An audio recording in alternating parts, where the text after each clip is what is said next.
Hello, boys and girls of credit union land, and welcome to episode 55 of the CUInsight Experience. This episode is brought to you by our friends at Co-op Financial Services. Co-op is your trusted payments processing partner whose mission it is to drive the credit union movement forward. And I will tell you, we could not be happier to have them on as a sponsor of the podcast. My name is Randy Smith, and it is my job on the show to have conversations with the best and the brightest of the credit union community. I get to pick their brains and see if we can't find a few nuggets that we can all learn from. My guest on today's show is Deepthi Dommaraju. She is the VP of Portfolio Management at Trellance. I knew this was going to be a fun, wide-ranging conversation from the homework I did in preparation for it, and also some inside info from a friend. We talked about data analytics, women in tech, what she's learned from restaurant ownership, and even Bollywood dancing. As always, we got into the leadership and the life hack section of the show and wrapped it all up with those rapid fire questions. Deepthi has a ton of leadership lessons and life hacks that she's learned along the way inside and outside of credit unions. So without further ado, I give you my conversation with Deepthi Dommaraju. Enjoy. Deepthi, welcome to the show. Thank you, Randall. Thanks for having me on the show. I was really looking forward to this after Shelly Ann made the digital introduction to us. There seemed to be so much just fun and, quite honestly, important stuff to talk about right now. So, being on the technology side, people might be surprised where I wanted to start with here, but it's the talk about something that I've tried to keep front and center on the podcast is diversity, equity, and inclusion. You're a woman in tech, and that is an area that outside of credit unions and financial institutions, we've heard a lot about over the last few years. And I guess you could say the struggles that maybe come with that. Is that something you'd be willing to speak to us on, maybe the challenges you've faced or the positive changes you've seen over your career and the work that still needs to be done? Absolutely. Yeah, I completely support the Women in Tech because, like you've known, I'm leading the data analytics platform at Trellance, and it's a team of 11 data analysts, and majority are women. So, is it really? Okay. Yeah, 6 out of 11 are women. And it's not just in the data analytics piece I'm talking about, it's general technology, right? So our ETL group is almost like half women and half men. And so is our quality analysis, half women, half men. So it's equal, if not more, as I see the growth happening in the last a decade or so, I would say. Okay. Because when I started my career back in 15 years back, there were very few leaders in technology. Almost all of them were either individual contributors or very few leaders, if I may say so, who've been in the position to lead a department or a company or an organization. So that goes a long way. Yeah, absolutely. Now, is that something there that's been intentional, I guess? Because we do see the statistics out there. It sounds like, your company's actually kind of leading the way in this or different than many others. Absolutely. So I guess it just evolved. It was not intentional. Okay. To be honest, I don't think any company, for that matter, would make an intentional move to have more women in a particular skill set, a particular role. It just evolved. Right? The need is there, regardless if it's man or woman. If that role fits that person, you got it. That's it. And it just happened to be that, we have equal size. So that's fantastic. Recently, on the credit union standpoint, the NCUA recently held a DEI summit. CUNA's announced their 8th cooperative principle. Is this something that, I guess in your career, that when you think about it, is it something that there does need to be a systemic change, or do you believe that it's more individual in that sense? It's actually, I would say it's both. Okay. It's both because, yes, the system can force you to be in the tech, but if you yourself don't take a choice or make a decision to go into that, I don't think any system can lead you there. It's both, right? The company should support you, and you should support yourself. You should trust that you can do the role which you're getting into. So it's both. I absolutely love that. We've talked, or we're going to be talking quite a bit about digital disruption and technology. One last thing on this. If for women out there who want to be leading a team like you are someday, any tips, hacks, advice that you have for them? All I'll say is keep exploring yourself and keep challenging yourself every single day. good advice, I think, for everyone. So let's get into the tech side of things. While I was doing my homework on the old interwebs for our conversation, you really bring a lot of experience from outside credit unions to the movement. What are some of the struggles that you see, and you've now been in the space for a couple of years, that you see credit unions facing today, and what are you and your team doing to help with that? In a nutshell, right, Landell, I see that, data volumes are continuing to grow. And so the possibilities of what can be done with so much of raw data available is a big question mark. And it all comes down to what's your strategy as a company or a credit union, right? What do you want to use the data for?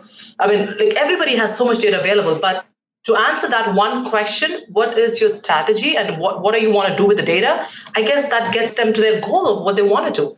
But it's very individual, though. I cannot say that this is the goal that all credit unions must follow. It all depends on the data strategy. But somebody should be there to guide them how to use their data, how to interpret the data, how to consume the data, right? I mean, that's the guidance that I think we as Trellance are providing to the credit unions to use the data. I was going to say, the thing that I hear over and over again is from credit unions, they know they have the data. And in the past, often they felt like, okay, now we have a report on all the data, but what do we do with it? Exactly. And is that where Trellance is helping? Absolutely, yes. Yes, absolutely. Yes. So providing them, again, insights as to, okay, you can use the data this way, or what do you exactly want to, what's your goal? We can help you reach your goal by using the data this way, right? Because a small piece of information can be used multiple ways. It all depends on what you want to get out of that as an end goal. So that's where we come in, right? I may be putting you on the spot here, but are there, a handful, 2 or 3 different ways that you, maybe as an example, that credit unions can use this data if somebody's listening, like, what are they? It goes in 2 strategies. What's your credit union overall business strategy? And what is your data strategy? First thing is they both have to align. That right? makes sense. Yeah. If the company strategy and data strategy are not aligning to each other, then you're doing something fundamentally wrong. And this applies not just for credit unions, but for any company, right? I don't want to elaborate. I mean, there's more to talk about it. I can talk for hours about it. But in a gist, I guess your strategy should align. And then, like I said, leaders should be more open in communicating what those strategies are to the players who are very involved in using the data. Because leaders just, consume the data as reports, but who actually runs the reports is different departments, lending department, mortgage department. So they need to understand how to interpret the data too. It's not just the leaders. So it's the entire organization have to stand by a same goal and same strategy. So it sounds like, really the data, this needs to be coming from a strategic planning standpoint, but then there's the communicating the message standpoint to make sure that everybody's lined up on the same team, same goals. That's fantastic. We've heard a lot about digital disruption and digital transformation and new players coming into financial services. Is there's something that you think credit unions need to kind of fundamentally change to stay relevant and keep up with the pace of change? You know what? In my opinion, right, when it comes to disruption, the biggest danger is not coming from external parties. It's often the destructive ways in which an organization might respond to a perceived threat, right? Are you ready? When you call it disruption, it depends on how you conceive it. So are you prepared to change at a pace that you want to keep up with everybody? Disruption meaning that's amount of change you're going to consume. Are you ready for that? From top down, are you guys ready for that? So if you're ready internally, then external factors are you can just go along with them. They're not disruptions, in my opinion. So. Do you view this as an opportunity for credit unions or maybe progressive ones that are moving quickly?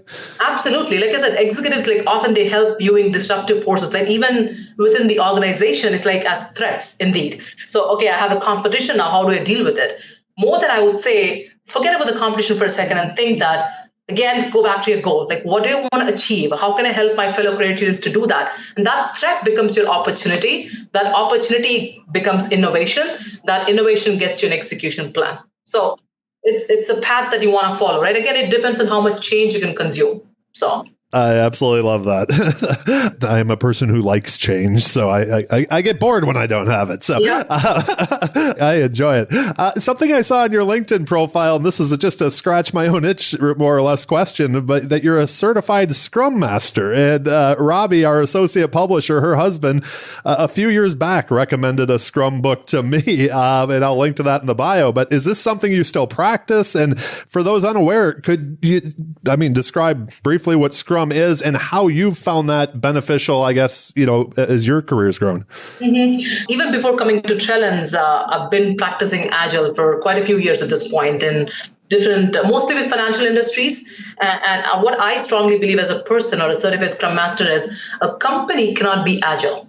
A product or a project can be Agile. It all depends on what your goal for the project is. Depending upon that, you can either follow a Scrum methodology or a waterfall methodology. So that's where it is. And now coming to Trellance, we have recently started the transformation to Agile. We were waterfall before. Okay. And it's as with changes comes challenges, right? Because for a person or for a company who've been waterfall for several years, to change to Agile is a big change. It's cultural shock for a lot of people. It's more than a change, it's culture. It's very personal for them because you're asking them to work in chunks, learn through experience, be more adaptive, and course correct as you go. In waterfall, you plan a project for 6 months and you design for a few months and then you implement for a few months. So there's no, you might be able to course correct a little bit, but not until you see the end product.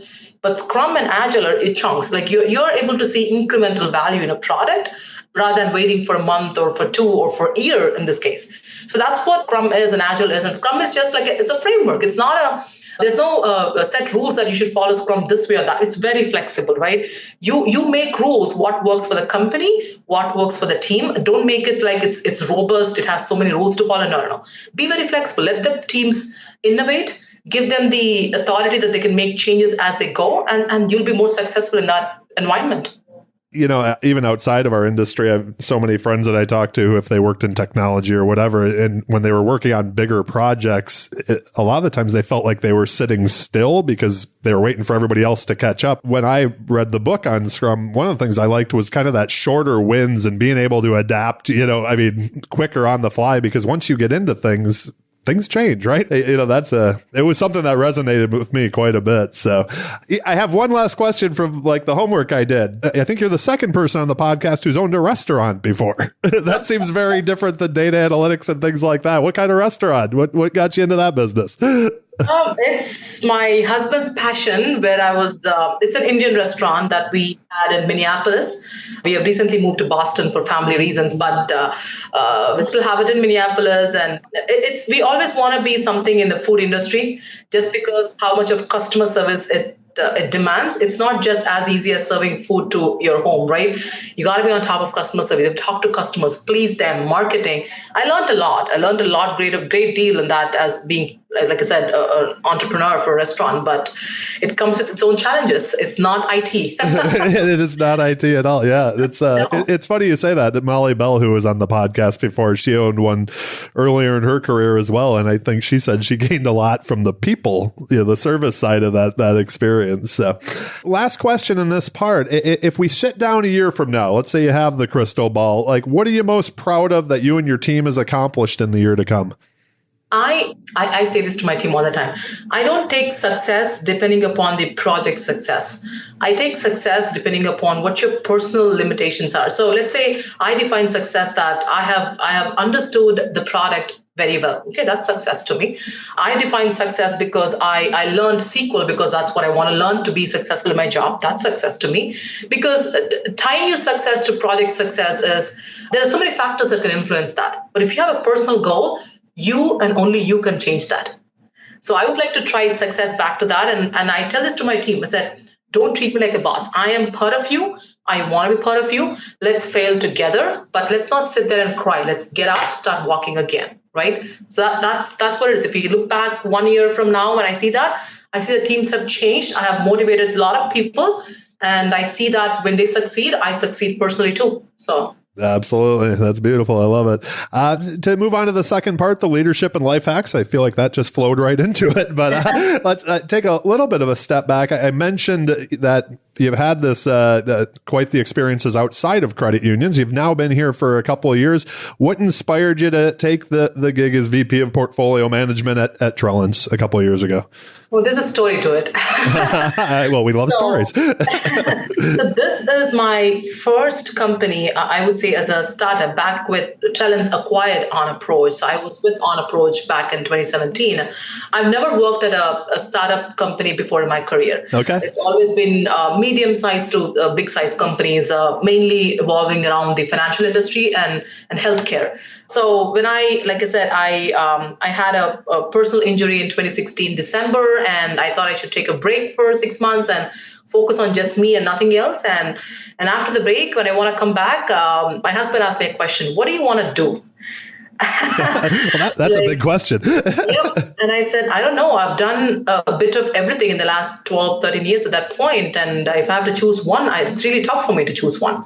So why don't I open up for every opportunity out there in leadership positions, of course, whether it be portfolio management, product management, project management, you name it, right? Or IT operations. I've done every bit of it in my career before. So I said, let's see what comes across, and then we'll evaluate, because it was too soon for me to decide what I wanted to do. And when this came across and I got the offer from On Approach, I thought, you know what? I've never tried this before. I have not even known how to be a member in a credit union. Why don't I explore this?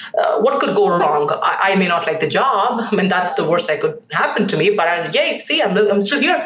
So, but that's how I got in, and I love the credit union side of it. They're very friendly to start with, and they understand your problem, and we understand their problems. So it's give and take. I really love the credit union space of it. So how has the inspiration changed over the last couple of years? On a note, it's very high. Like I said, it's so personable. That's a huge difference between banking industry and credit unions, right? So banking industry has a lot of process, standards, policies, and I'm not saying credit unions don't have that, but they're very personable. They understand you because they're very member focused, right?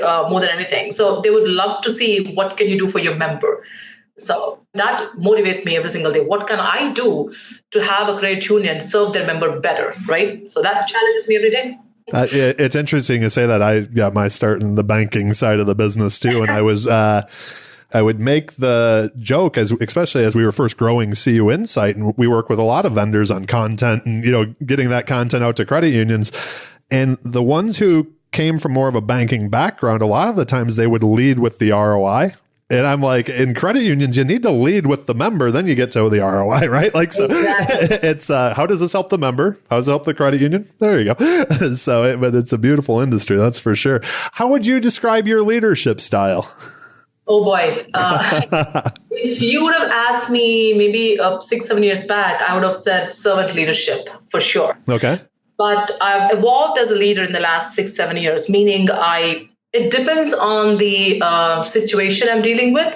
It depends on the person I'm talking to. I change my leadership style. It can be bureaucratic leadership, depending upon the situation. It can be servant leadership. It can be transformational leadership. It can be strategic leadership. I change myself depending upon what I'm dealing with or who I'm dealing with. So.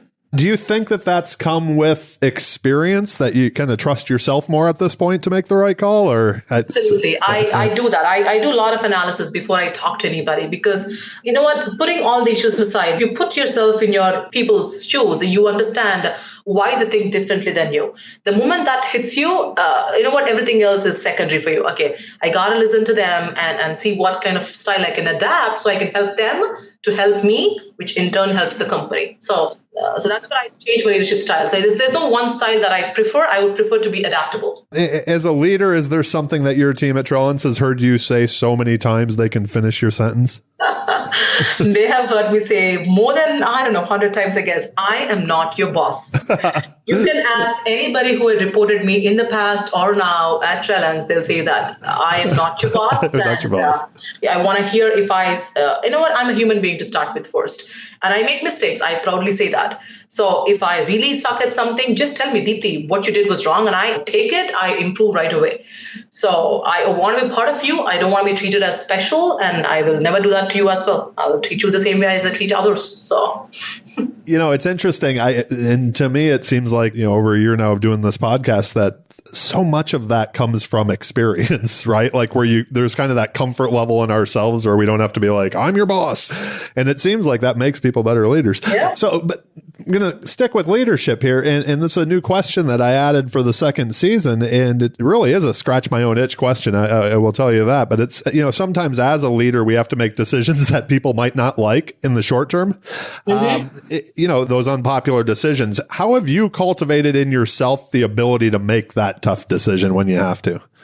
Most of the time, I follow a simple rule, right? I follow, again, in my own, the mentor I've been following with is my mom. And I have a personal mentor too, is my professional career. I've been taught to follow 3 L's in my career: listen, learn, and lead. In that same order, right? As a leader, you have to have patience to listen first before you jump to conclusions to lead something. So I try to tend to listen more, learn from that experience, and then lead by being an example. So now, to put a perspective to your question, back to what I would do if there was a difficult situation, I would put the facts on the table. I would ask the team to come back to what their thoughts on the facts are. I would actually help them take a decision, instead of me telling them, this is the decision because I am your boss, or I did it because of whatever facts it is. So they're involved in throughout the decision-making process. They don't feel like they're left out. Like to your point, there's a team of 10 people, 7 agree on something, 3 disagree on something. Doesn't mean the decision we take is going to have those 3 people suffer. No. So if you can put it in a way that they see why we're taking the decision, they agree with it, you'll have a full buy-in. There's no losing in that bet at all. It's a win-win. It's not a win-lose at that point. Absolutely. That's great advice right there. Is there a common myth about being a leader that you would like to debunk? I've heard this from several people in my career, that my job as a leader is to make sure that my team is all on board with me. That's to me the myth, because you don't want your team to be on board with you. You want your team to be on board with the company's overall goals and objectives. You will guide them towards that, but you don't say that, whatever I say, you follow me, but you follow the company's goals. That's just a myth. Like I said, it depends on situation to situation, but that's been a myth for me for several years. So this one I'm interested to ask you from something you said earlier, but when you think back to earlier in your career, was there a mistake that you made? And now that you are a leader, is there a mistake that you see young leaders make, over and over again? Several. Several. To put one, I used to jump to conclusions too quick.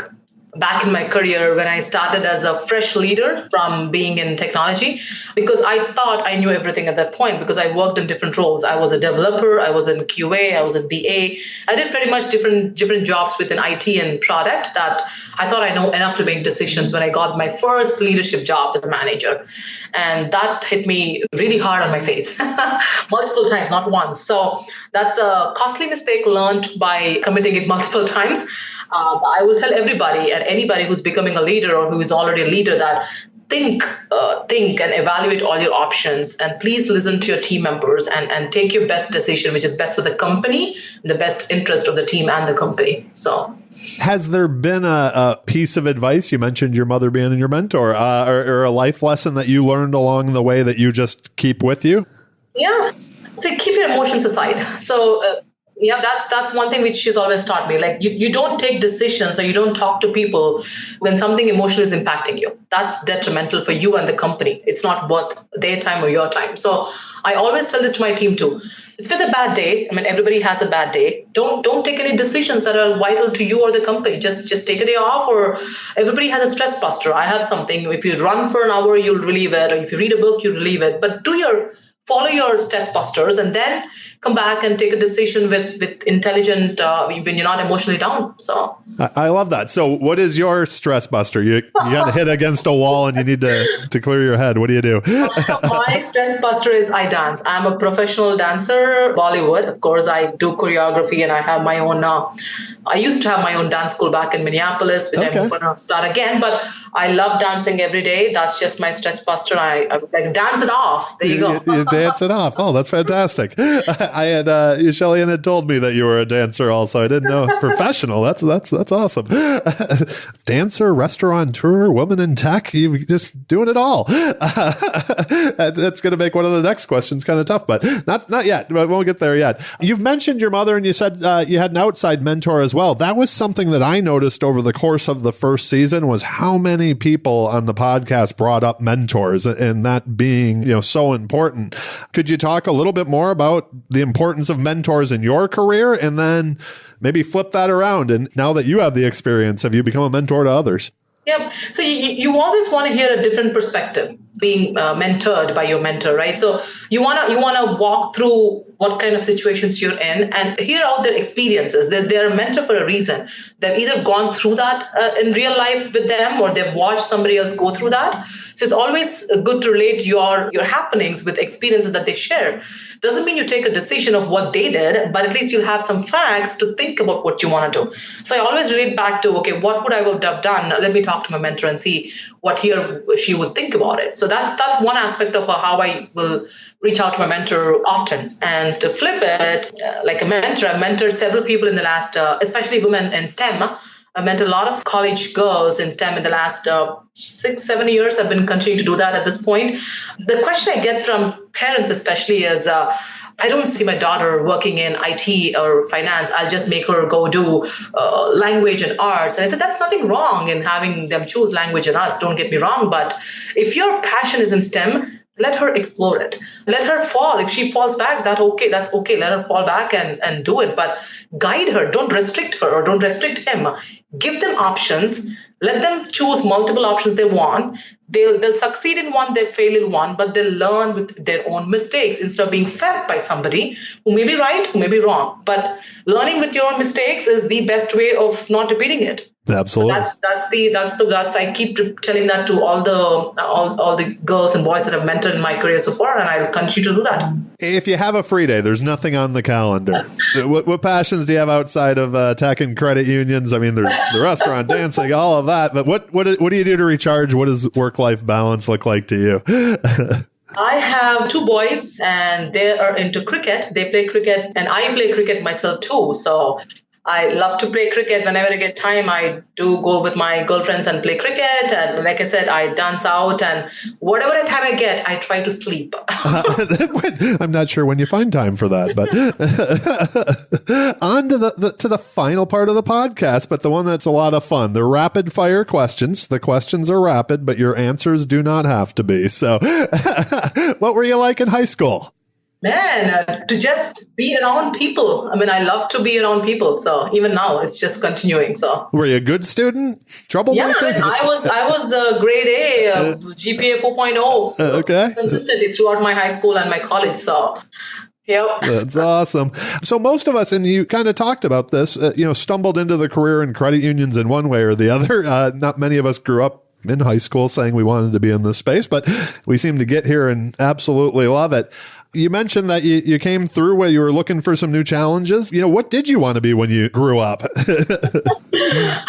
As a kid, I dreamed to be an FBI officer. Oh, really? Okay. So I could resolve a lot of cases because, like I said, I used to watch a lot of CSI and FBI episodes a lot as a kid, and that motivates me a lot. And I still think that though I'm not doing an FBI or CSI, I still face challenges, and I treat them as, let me go through challenges today, whether I be in IT or whether I be in FBI, it's still the same for me. Challenges are challenges. So absolutely. That's so great. They're going to be on CSI Miami or something, right?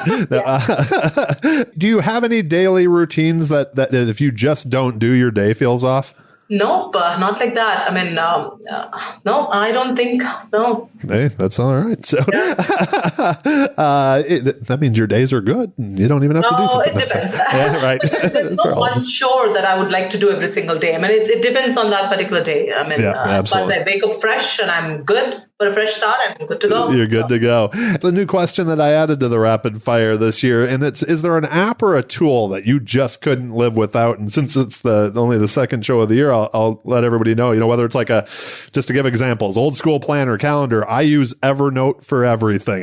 That's what I'm reading these questions off of. So is there something that you just have to have? Yep, I live on WhatsApp. Okay. That's true because I stay connected to my friends and families through that app, and I'm not sure if I'm going to try not living with it at this point. So, yep. I understand. I'm working with the credit union of the SACCO Association in Kenya, and one of the things from a communication standpoint, everything is WhatsApp. Right?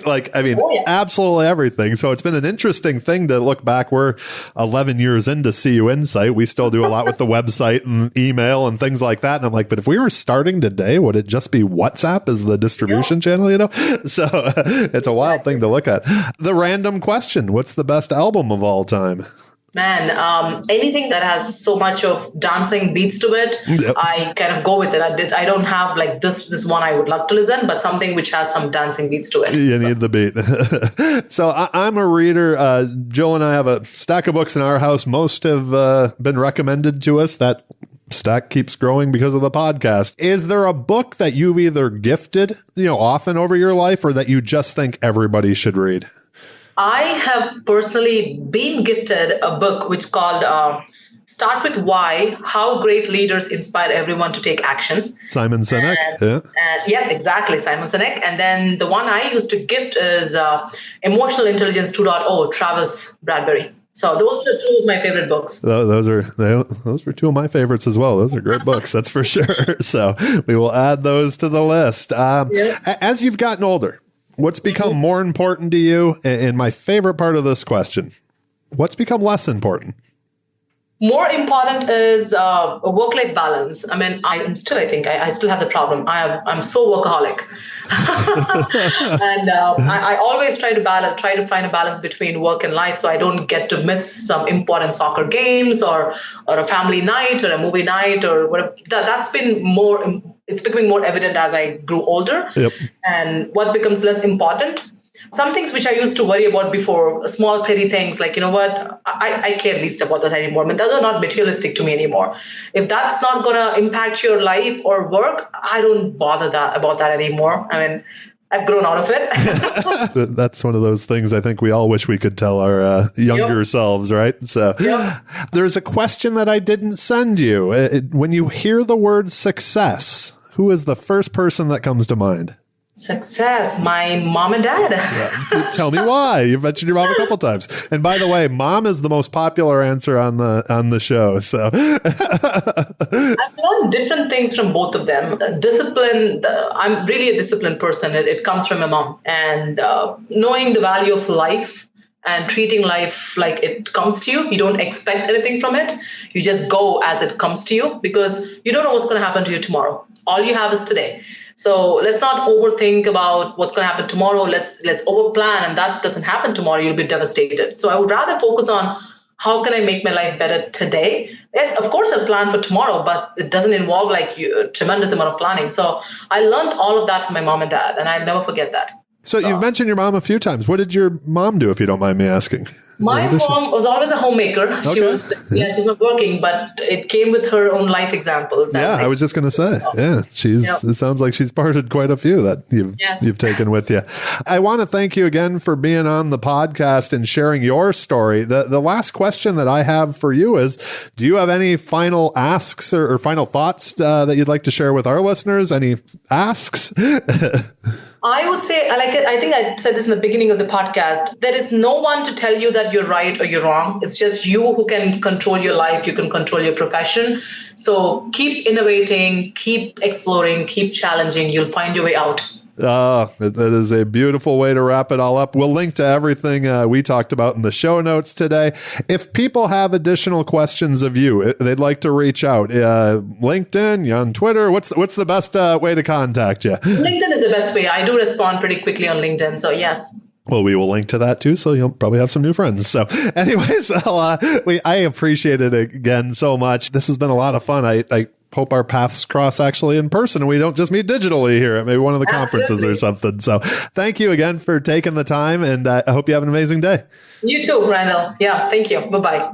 Before we go, I would once again like to thank Deepthi for taking the time out of her busy schedule, and a big thank you also to our sponsor, Co-op Financial Services. Make sure to click on their link in the show notes and see everything they have going on. Also, you asked for it.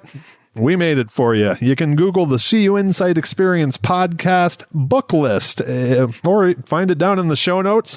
We've got you links to every book that's been mentioned on the podcast and a way to buy it right on Amazon. So happy reading and have a great day. Thanks for listening.